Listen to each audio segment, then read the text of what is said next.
Welcome to today's webinar, Intercultural Management, What Do You Need to Know?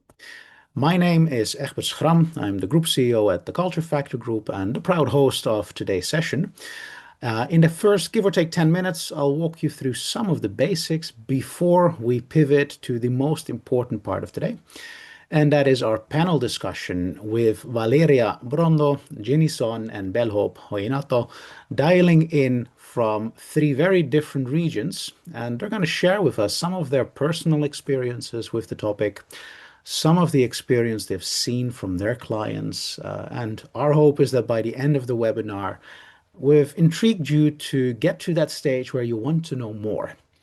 So on that note, while some more people are joining our session, let's get started.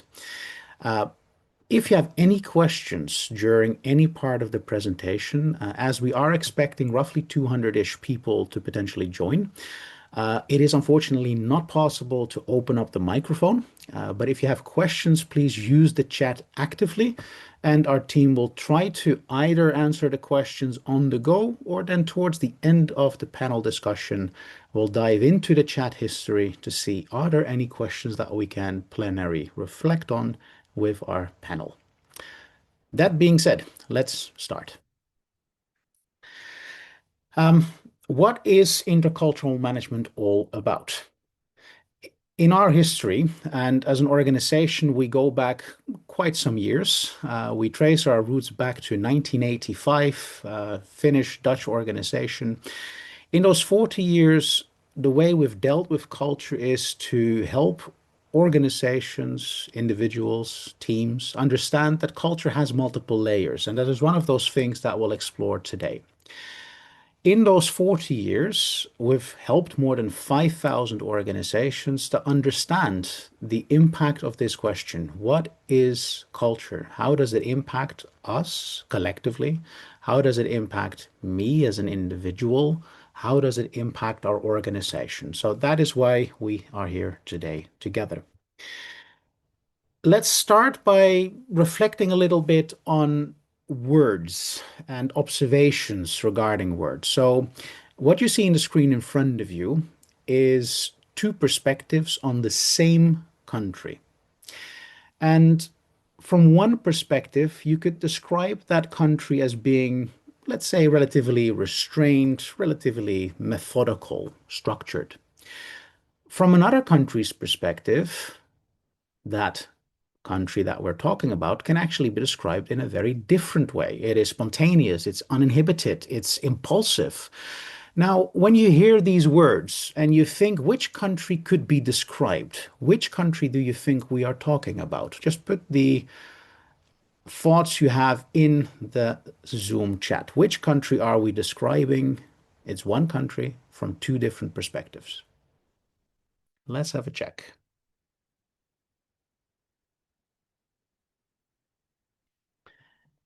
There we start with a difficult question. Are we looking at China, Spain, India, Germany, Southern Europe? So the same description, are we having similar observations or different observations? All countries, US. I can see Raphael there. Hi, Raphael. Long time. Let's have a quick reflection. It's actually the US, described on the one hand from, let's say, the Japanese perspective, and on the other hand, we could say it is described from this Mexican perspective. This is part of intercultural management. We have perceptions, we have thoughts that lead us to interpret behavior from our own perspective, and this can lead to situations whereby our own biases overrule an objective reflection. Now, we can reflect on this from another way as well. We are all people, and it doesn't really matter where we're from, because as people, we all need the same three things from work life. We need a sense of belonging, we need a sense of purpose, and we need a sense of appreciation. This is the same no matter which country you're from or are in. Where culture plays a role, whether that is national culture or organizational culture, is how do we express that particular need? Now, I'm going to ask you a somewhat personal question, and I'm going to ask you to describe in the chat, in a wedding party that you attended, what was the location and how many people were on that wedding? So, in the Zoom chat, what was the location of the wedding and how many people attended?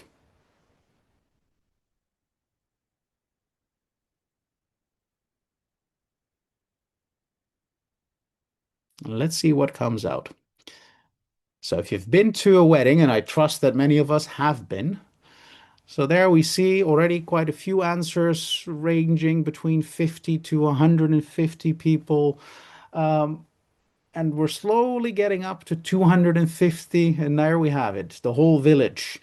Um, Culture impacts, amongst others, how is belonging expressed? Is belonging decided by myself, individualistic, or is belonging in something that is imposed by us, by the village that we live in, the city we live in, the region we live in, the family we belong to? Now imagine if 2,000 people are at your wedding, and yes, this happens, you have a very different reality than when there are only 50 people. Those 50 people you chose, and probably your partner.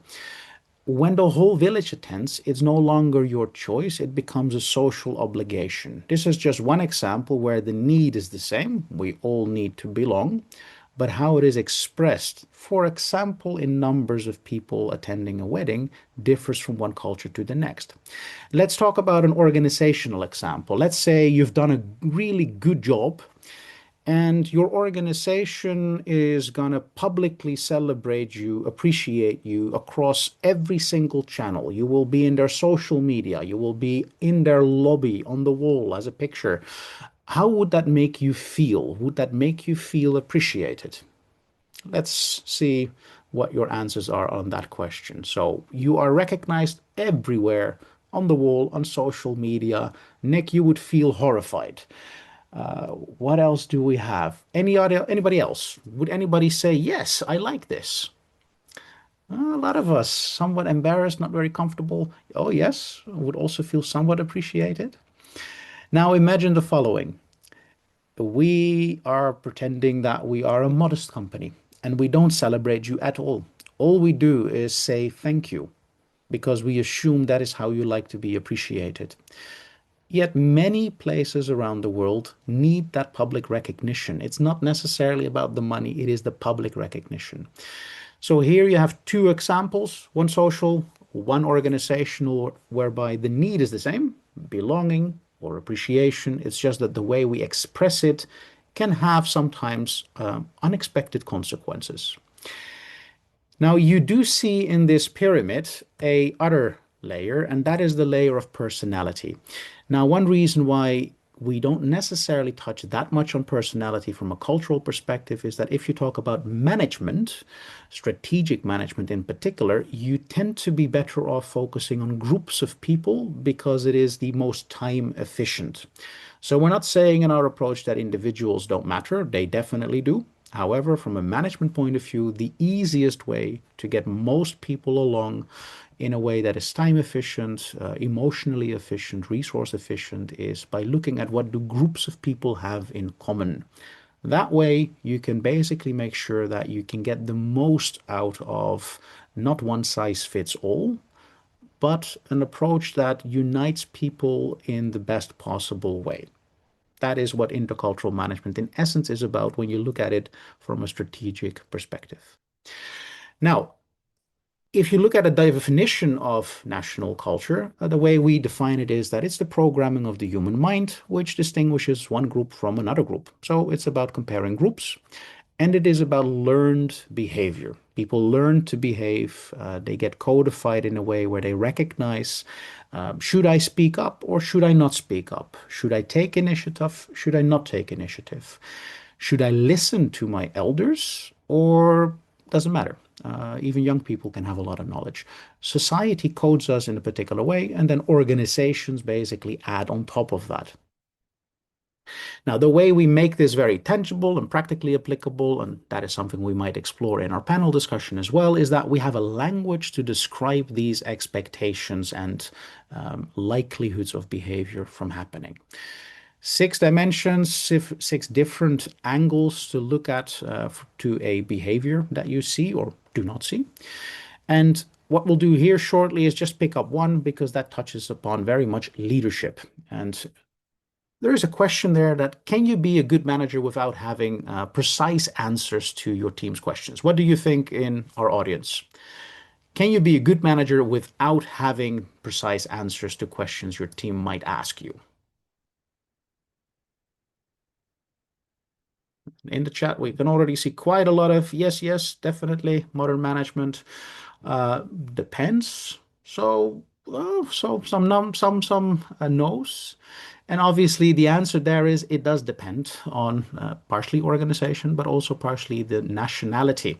Now, on our website, and the team might send a link in the chat, you will be able to read up a lot more about the studies that we publish for free on our website every year, looking at a lot of data that we collect from organizations that we serve. And here you can see already that in cultures where there is what we call a more hierarchical approach, the leadership, there is a tendency that leaders are expected to be a little bit more knowledgeable just because they have that title of being the boss or the manager or the leader. So culture helps us to anticipate, should I as a leader make sure that I know what I'm talking about? Or can I just improvise and ask people, so what do you think? What are your thoughts? In some cultures, the moment as a leader you would ask that question, people would be like, why are you the leader? Shouldn't you know? So, looking at your answers in the chat, always keep in mind that globally, leaders might actually be expected to have the answers.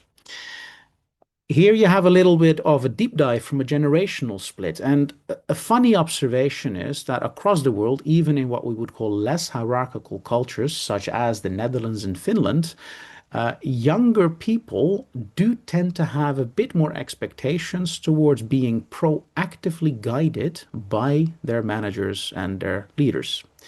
So you could ask yourself the question, what is happening society-wide that makes it such that Gen Z is expecting more guidance from typically Gen X leaders? Are those leaders equipped to offer that proactive leadership, or in their gut would they start feeling that they are micromanaging people and therefore they might not do this, and it might lead to a workplace where younger people feel rudderless, steerless, unguided, creating potentially unnecessary anxiety. Now, if we zoom in a little bit deeper, how can you recognize if your workplace, for example, is a bit more hierarchical? You can look at global data, and as said, every country that is either blue or purplish tends to be hierarchical. And hoping that you can see the color, you can see quickly that most cultures globally need proactive leadership, directional leadership, so that the approach that many of us get taught, modern management in management schools, actually has some potential downsides in most of the world. Does that mean that it can't be applied? No. It just means that you need to be quite aware of what could be seen is a lack of leadership when leaders do not lead proactively enough. So just make sure there is clarity. As said, if you go into your own team, your own workplace, or if you're a consultant and you engage with clients, what happens when people feel their boss is wrong? Are they going to publicly contradict their boss in front of everybody? Like in, for example, Germanic workplaces is quite common, as long as they know what they're talking about. Or is it like in India that it doesn't matter? You should still tell the boss, him, her, them, that hey, boss, you will never be encouraged or proactively, let's say, to speak up, or the likelihood that you will speak up will be less in such cultures because from young age onwards, people have been taught to never interrupt the teacher, the power person. So You can see this in workplaces and in societal settings. Sometimes you can definitely see that there might be some switches in certain contexts whereby people are confronted with a style that might not necessarily fit the overwhelming demand. Now, what then does it mean in practice? What can you do if you work in a less hierarchical environment? Be more explicit in your communication, guide people to take initiative, and the opposite, obviously, in more hierarchical environments. Make sure that people know when is the time to speak up, where should they speak up, to whom should they speak up, when should they not speak up. The main message here is never build things on assumptions because that is setting up for a lot of potential unnecessary cultural friction. Now, today we have a couple of panelists here. We have people coming in from Korea, from Senegal, from France, or located in France, traditionally a little bit more hierarchical cultures. And then you've got a person like me coming from the Netherlands, which is not at all that hierarchical. So maybe in our panel discussion, we will hear about some of these potential cultural clashes, like how do you work in a less hierarchical environment when you come from a hierarchical environment, or vice versa. Now, before we get into the panel in about a minute from now, let's do a very quick knowledge test. So I'm going to ask just a few questions. We're not going to do all of them. In which cultures would you expect power and decision making to be centralized? Would that be in a less or in a more hierarchical workplace? Just put your answer in the chat.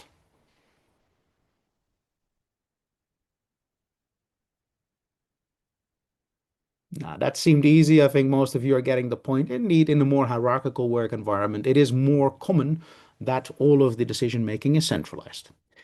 Now, let's talk about a question that is important, especially if you work with a lot of younger people. In which cultures should we owe respect to older people?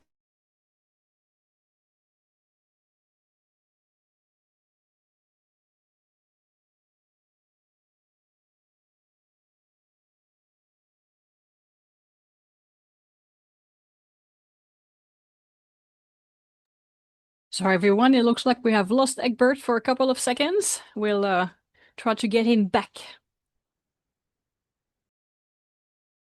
People, unless out of, let's say, college, despite you may be having five So or 10 years Egbert, work Egbert, you experience. cut off for a few seconds.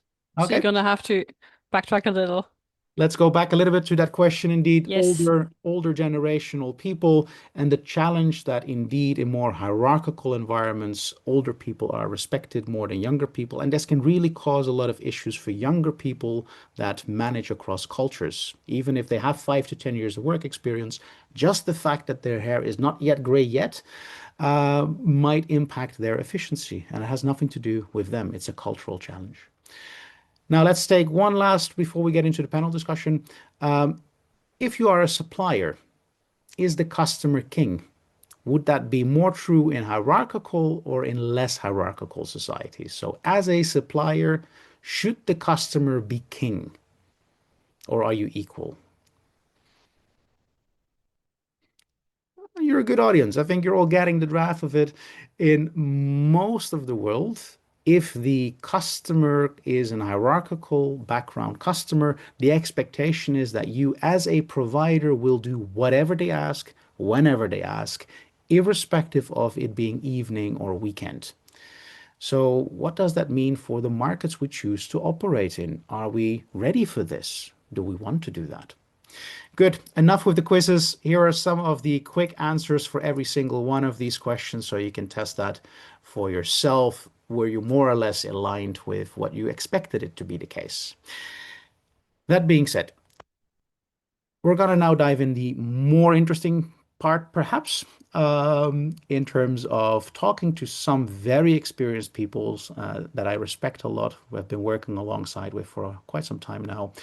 And I'm going to first ask them to introduce themselves shortly, and then we're going to go through a couple of questions. And while you're hearing the panelists out, please do actively keep using that Zoom chat to ask questions. And then after the panel discussion questions, we will call in some of your questions to reflect on.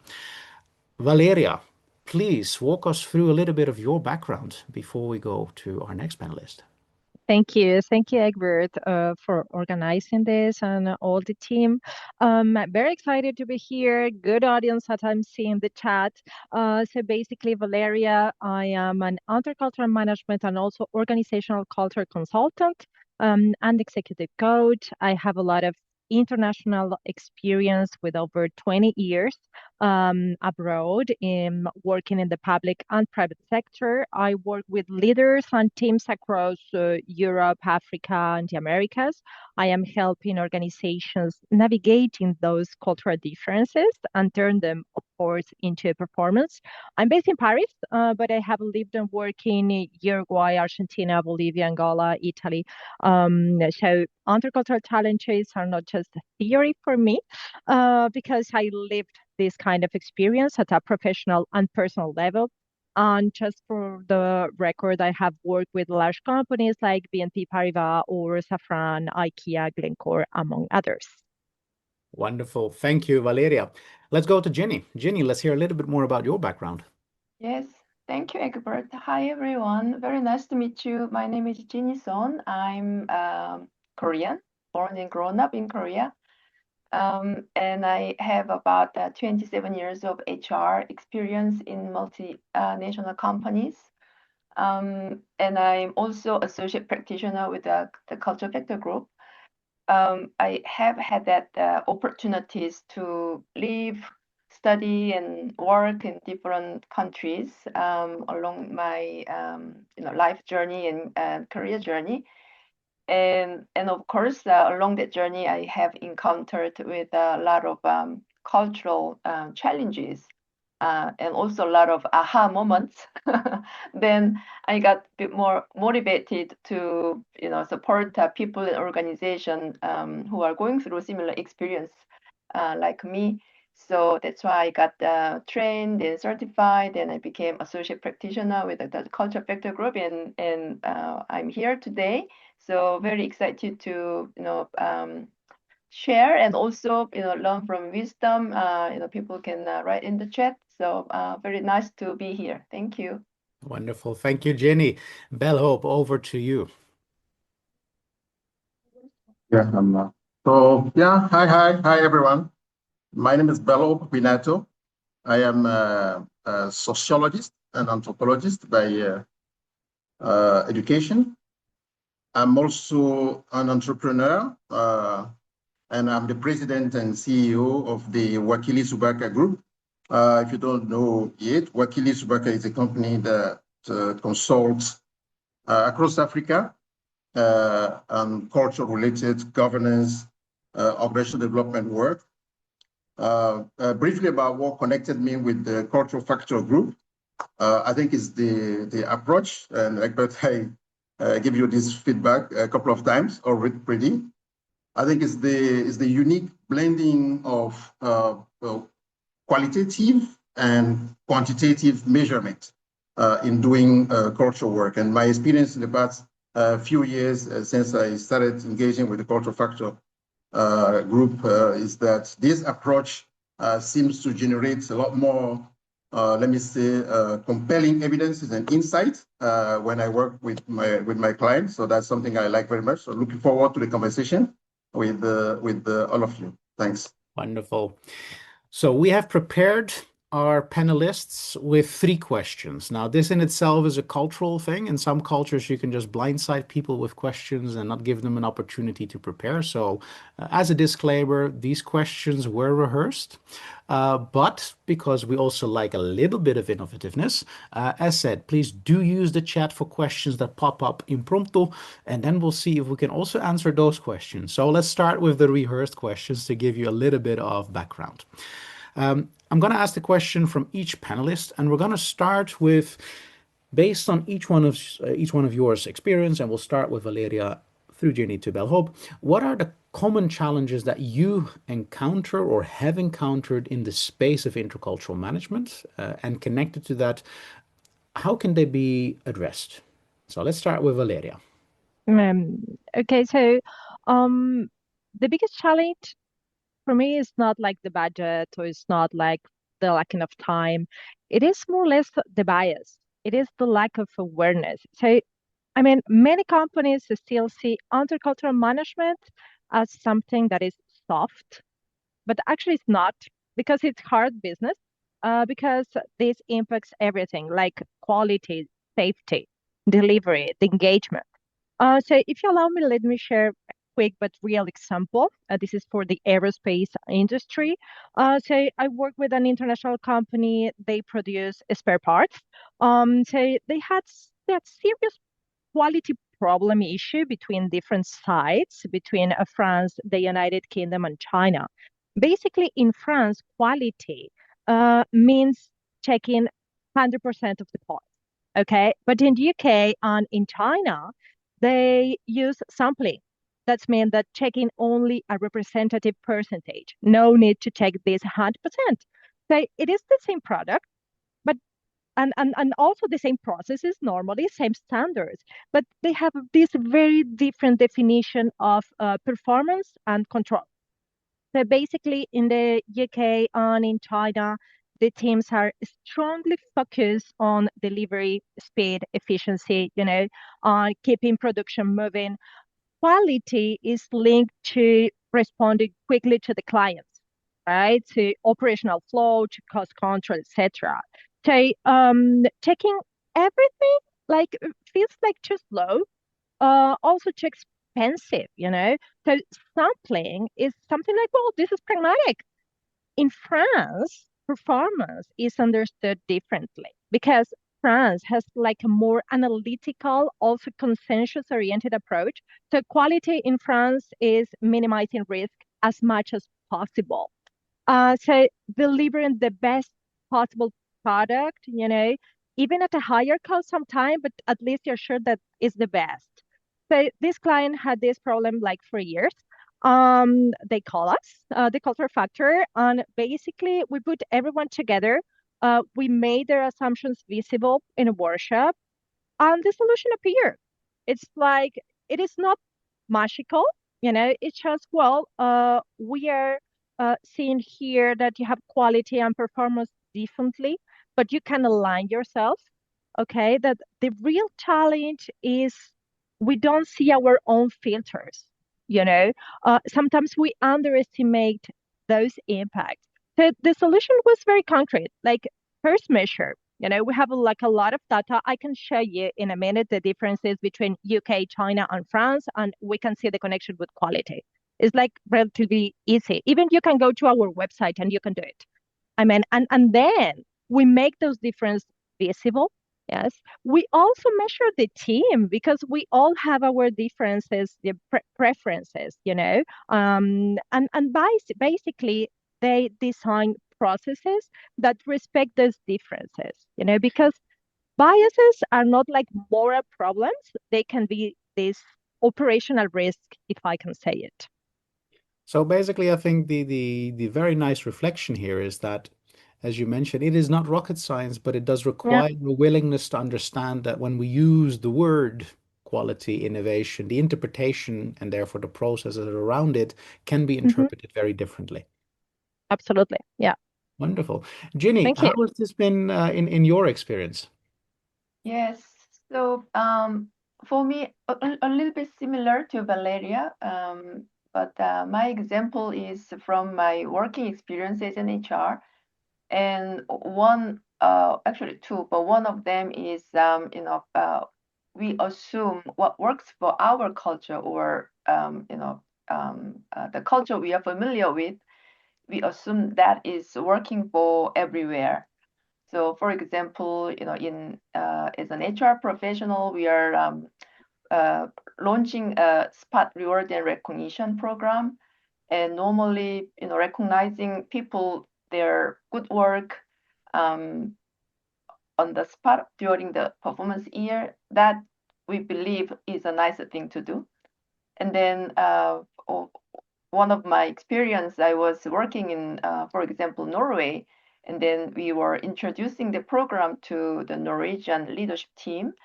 And then I was naturally expecting, people like it and, get some compliment about the rewarding program that is, I assume, good for people. But then the reaction was quite surprising.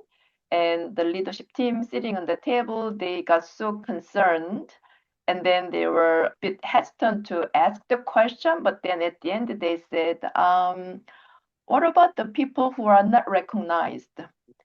So that was a very, very different question I would never expect. So they're concerned about people who are not, recognized. When you recognize a group of people or a small group of people or individuals.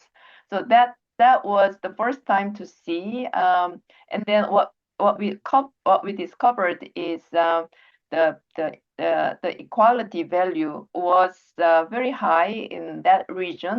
And then network and consensus is important value of the culture. While in other countries, for example, contest, that means US, British, Australia, and somewhat in Asia as well, high competition. For us, differentiating, recognizing few people in front of many people, that was considered as a positive reaction from management.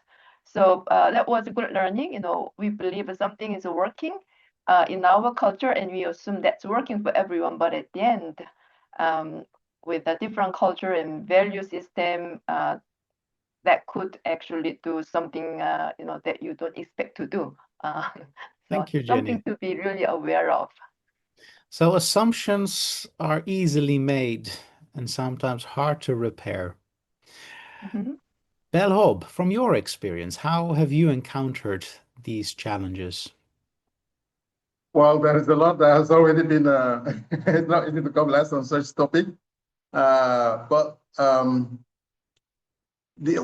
let me just add to Varia and Ginny that one of the other reasons why we may have these difficulties is because it's a bit counterintuitive, so to speak, because our most natural behavior, spontaneous actions or thoughts or intuition, might not be what is needed actually to advance the organizational goals of the company's ambition and any task that we would like to actually achieve in the collective.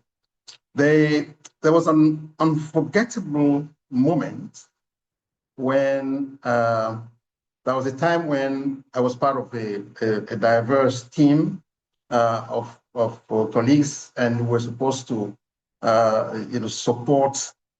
We had to engage traditional leaders in the country. The country is Togo, to support a sensitive program.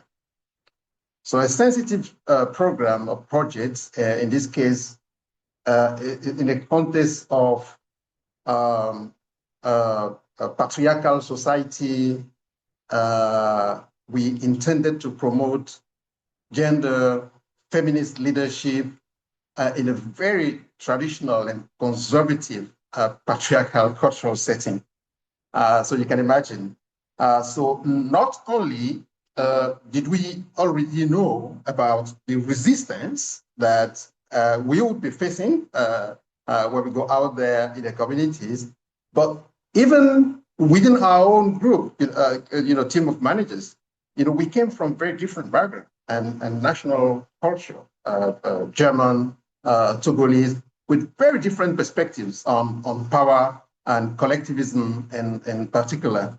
So I just want to conclude by saying that I strongly believe that our success in that program, depended heavily on us, starting first to build trust among our own team and understanding and alignment, but also going through careful planning, what I will refer to as distributed leadership, and even more importantly, entrusting the local staff who knew more about the local cultures to guide us. So let me just end it there as just a contribution to what both Valerie and Ginny has already shared. You made a wonderful bridge, Belhob, to our second question in terms of when it works, what do people do differently? And you just mentioned making sure that cross-cultural teams know themselves before they engage with external stakeholders, and also that you need to trust and work and use the understanding of local stakeholders to implement programs in a region that might be different from your own, right? Absolutely. If I ask Ginny, in those organizations where once you've gotten to know the impact of culture, you saw that things improved. Were there similar lessons as what Bell Hope shared in terms of making sure you start with that initial understanding in the actual team? Mm-hmm. Definitely, definitely. So, what's important for me is, I make assumption to other culture, but also, just like Egbert, you shared the question, U.S. and then different countries have a different perspective in U.S. If I work or, any of you work with international teams, your behavior is interpreted differently by people or from different cultures. So, for example, I was Asian lady, and working with a team, for example, in Nordic countries or Europeans, let's say less hierarchical, low PDI, and I was trying to make a decision because I thought that that's my job. But then I was perceived too hierarchical boss, and I don't ask enough questions. I don't engage people, although I am perceived very differently from my own culture. I'm more egalitarian boss. So the same person, and then I was trying hard to be more, open and transparent, but still, the perspective from the people from different side of the world, interpreting different way. And I the same likewise. I work with let's say a bit more hierarchical or high PDI in our terminology. In a country and culture, for example, China, Russia, or some other countries in Latin America. For them, I'm too free spirit person, right? And I don't give up, enough direction. I ask too many questions. So just connecting with the developed point, that application and also interpretation from the person or groups or the country you are working with can be very different, and it's very important to be aware, some of the important cultural aspects, when you work or when you implement something in the country or different cultures, that certainly brings a lot more effectiveness and productivity, I believe. Thank you, Jenny. Valeria, hearing Bell Hope's perspective, Jenny's perspective, Yeah. and building on your own experience, when in client settings or former employer settings, it worked, in your experience and observation, what was done differently? Although it's interesting, actually, Beloved and Ginny inspires me a little bit. So even if you asked me the question before, I just thinking around something different, because this trust thing, I think it is in the middle. But it's quite interesting that even the notion of trust is different across culture, because we trust on different things. That reminds me another story. It's going to be short. Between France and the UK HR pharma, and actually during an international HR meeting, some French colleagues tell to the UK colleague that they suggested using the dates of birth to filter candidates more easily from a talent pool. So from the French perspective, it was fine because age is linked to experience, so something like a normal, and it's gonna be like efficient process. From the UK HR team member, that was like a serious concern. They took it like very personally, like, what are you talking about? This is not comfortable, and also potentially illegal in their society. So, they start with these trust issues. I can trust you on the French side. I don't understand, and different kind of expectations also around the decision making. Like in France, more like decision came from the headquarters, we're all aligned. In UK, no, we can do ourselves, take our own decisions, autonomy, equality, very important. So especially, that even in these sensitive topics around diversity or around recruitment, we have a bias around our culture. So same company, same global processes, very different assumptions. So we work that on the workshop, and again, the main idea is to map these national tendencies, to map this company culture, the team preferences, to see what changed, what we can change, to say at the end of the day, well, actually, this is not personal, it's cultural. Yes, to take an awareness on that, that immediately reduces the stress, improve the motivation of the team, and people start reacting like emotionally, because where does it coming from. So they start just asking questions, try to figure out what is going on. And yes, company need global processes and a shared vision, but some practices must be local, you know. So, well, this is something that came to my mind. Perfect. Thank you.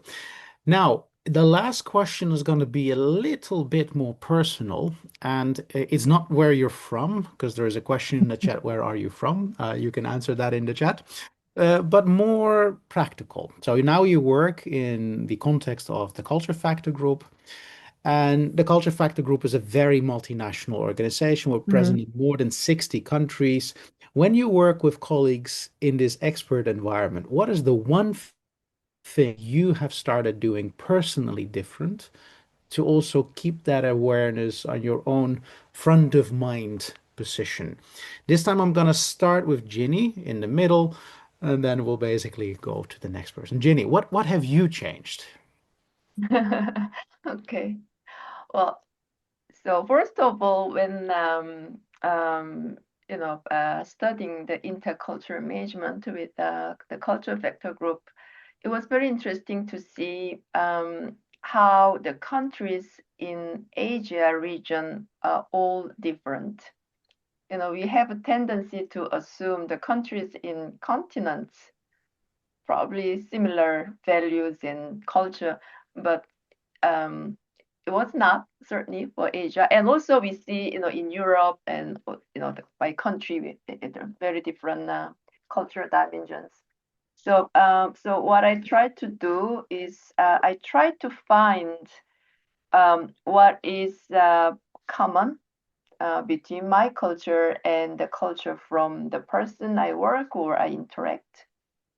And then also I try to be aware what is very different. So for example, Korea and China, what is common between the two countries is both of us are very familiar with the long-term oriented vision, right? So future-oriented and long-term vision, talking about it, starting any idea or project from the long-term vision, that works for both of us.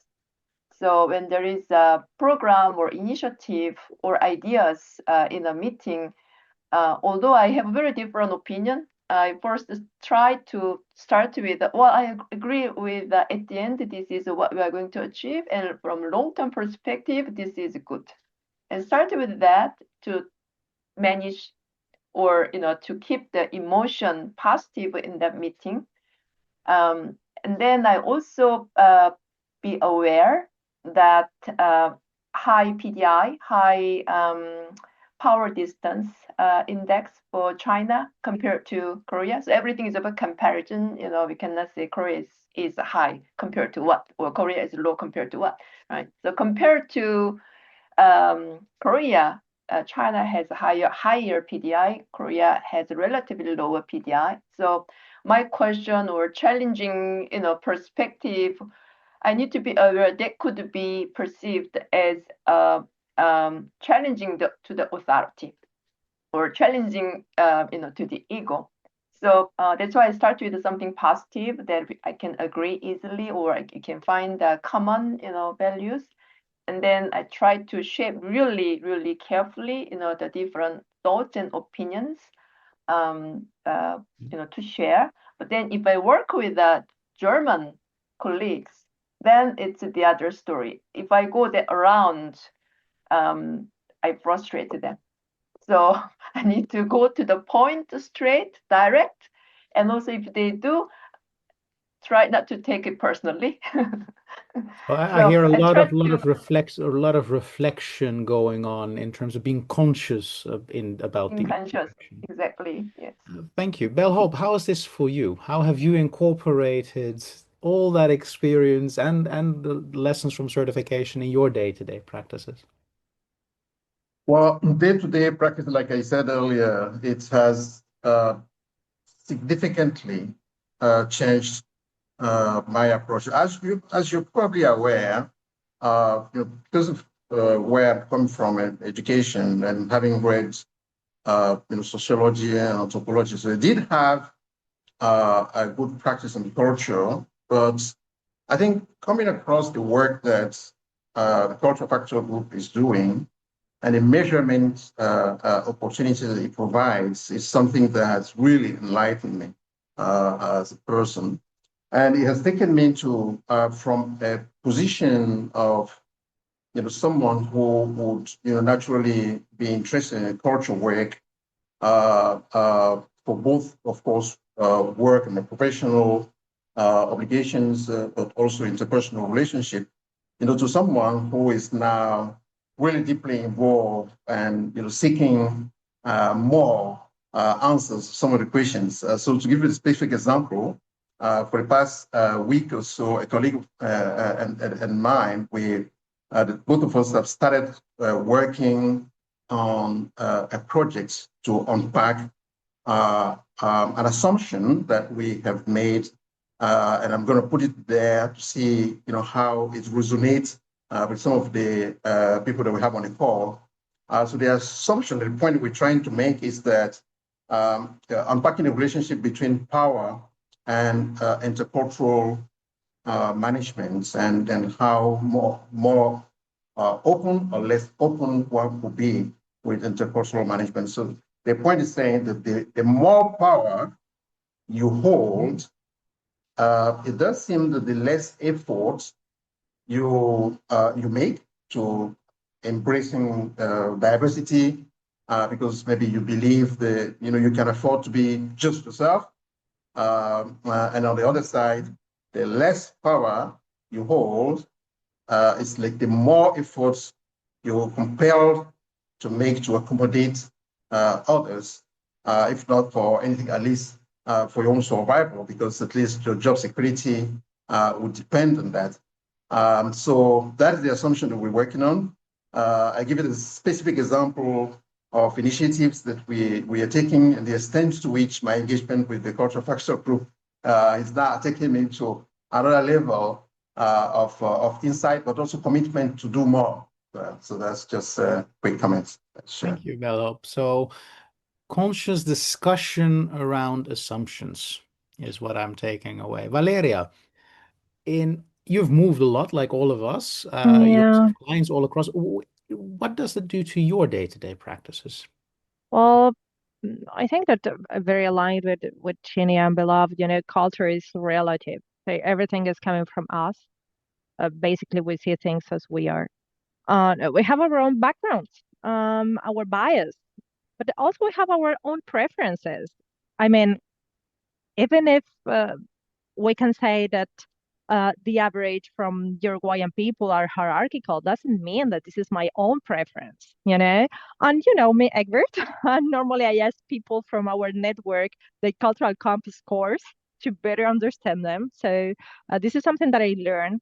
Even if I know how to navigate in my own culture, so I can understand you seeing the data from your country, it is also good to know your own preferences and the preferences of the people that I'm working with. So this is one of the main things that actually for me is very important, to know your audience, know your team, know their own preferences. That helps you to better understand, helps you also to be aware of some things before it happens.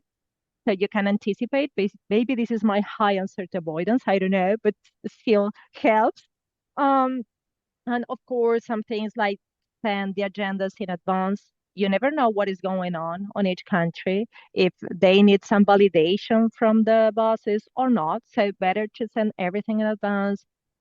Identify always the right decision makers. That helps a lot. Also give time for the local team to discuss internally. Individualistic countries, you don't need that because they say what they are thinking and it's fine. In collectivist culture, better to know what your group is thinking before talking loud, because harmony is very important. So try to avoid also these close yes or no questions because some people could feel very, very uncomfortable in that. And never confuse politeness with validation. Yes, and this is coming from my own culture, but it happens to me a lot sometimes. When I was living in Angola, have some examples around yes, and then it's not actually yes, it was just they are polite. So basically we can have like the same standards and objectives around the world, but very different ways of working. So for me, again, sorry to be repetitive, but start with data, try to do some benchmarks, see the countries, but also, try to combine this company culture with the team dynamics, with the individual. I know could be difficult, but well, um, culture is layered. So we really need to go a little bit deeper. We kind of stay just on the surface. Yeah. Yeah.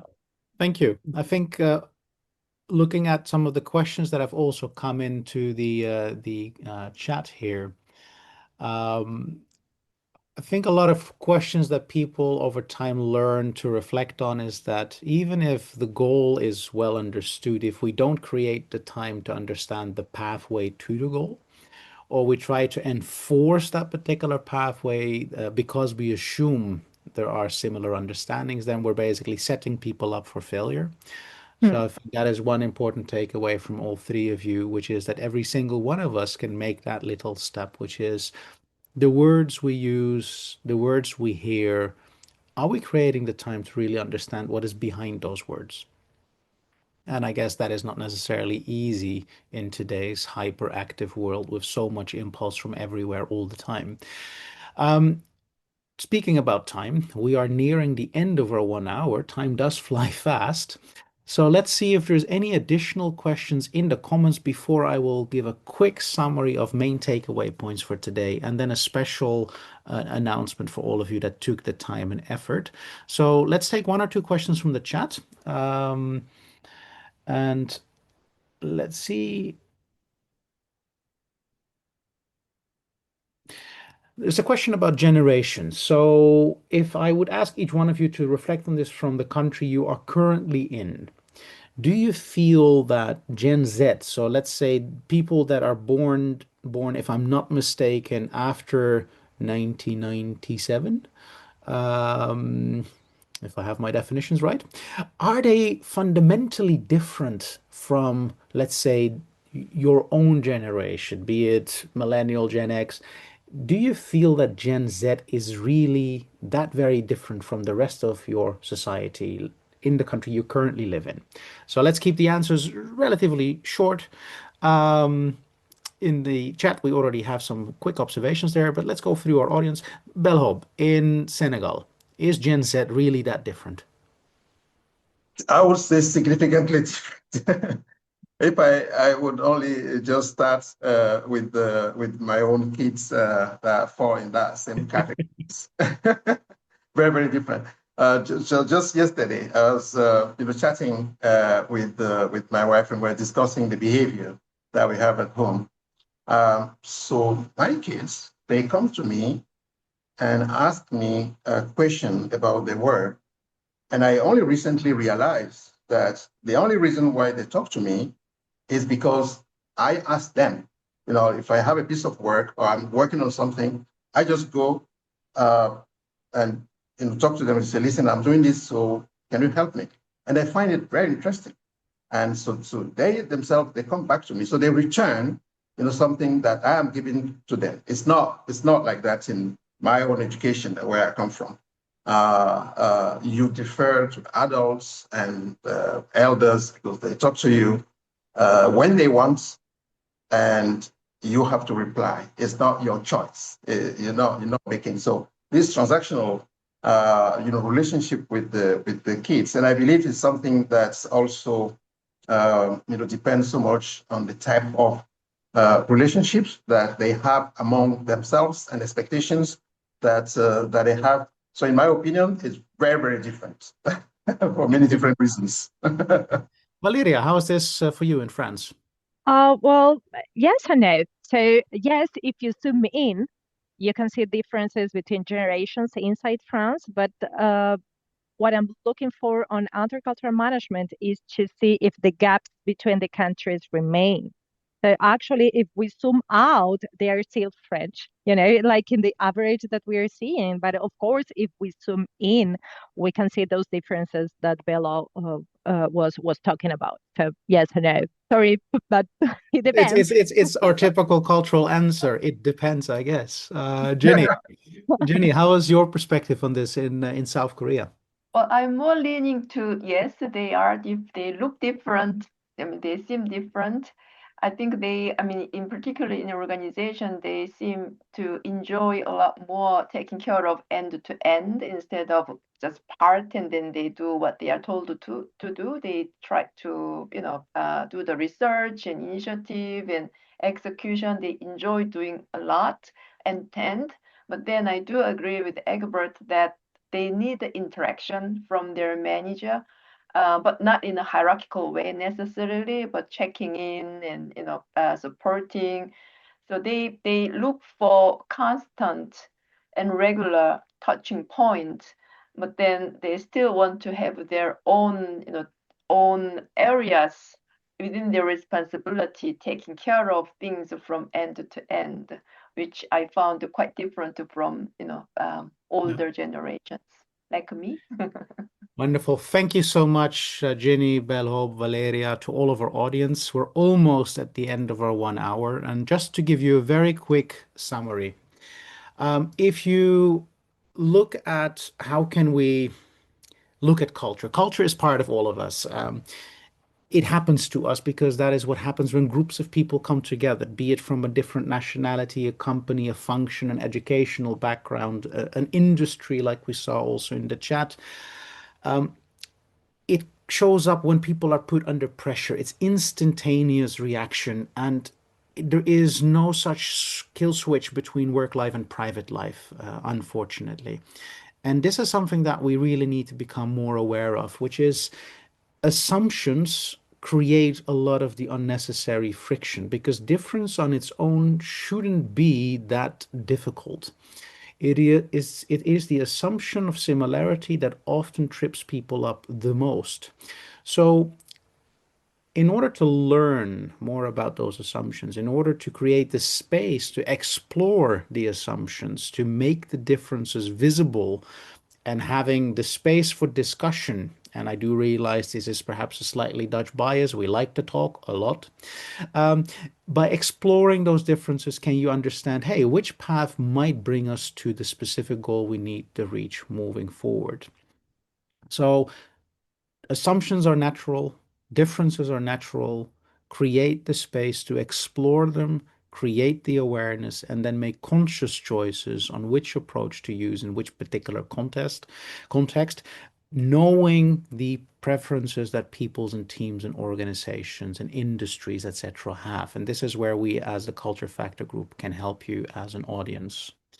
Now, how can you find out more about what we do?